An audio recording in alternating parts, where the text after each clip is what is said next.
सदर मुमलिकत डॉक्टर आरिफ अलवी और वजीर आजम इमरान खान ने यौम मजदूर पर कोरोना से शदीद मुतासिर मजदूर तबके की हर मुमकिन मदद करने का अज़्म किया है। वजीर आजम पाकिस्तान ने यौम मजदूर के मौके पर पैगाम में कहा कि 1 मई उन मजदूरों की कुर्बानियों की याद दिलाता है जिन्होंने अपने हुकूक के लिए जानें निछावर की। ये दिन मुल्क की मौशी तरक्की के लिए कारकुनों की अहमियत का एतराफ़ है। सदर मुमलिकत डॉक्टर आरिफ अलवी ने अपने पैगाम में कहा कि कोविड-19 की वजह से पाकिस्तान समेत दुनिया में लाखों लोग इस वबा की वजह से बेरोजगार हुए हैं। आलमी यौम मजदूर के मौके पर एक मजदूर मोहम्मद यूनुस ने कहा कि लॉकडाउन ने बहुत ज़्यादा हालात ख़राब कर दिए हैं।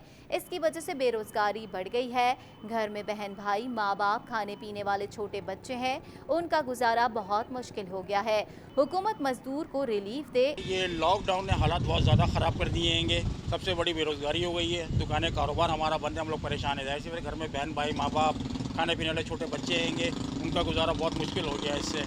इस चीज़ से हमें बहुत परेशानी है, ताकि हुकूमत को चाहिए कि हम लोगों के बारे में कुछ सोचें। एक और मजदूर फराज अहमद का कहना था कि मजदूर कहाँ जाएं, बड़े लोगों के अकाउंट्स तो पैसों से भरे पड़े हैं, गरीबों की जेबें तो खाली हैं, कोई किसी का नहीं है। हम मजदूर कहाँ जाएं, घर में पहुँचने तक के पैसे नहीं हैं।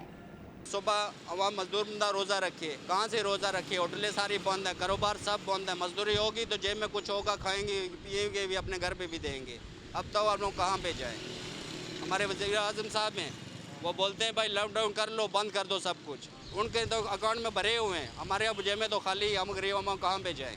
अब लोग जो पंजाब से आया हुआ है उसकी जेब में कुछ 4 रुपये होंगे, वो अपने घर पे भी जाएगा।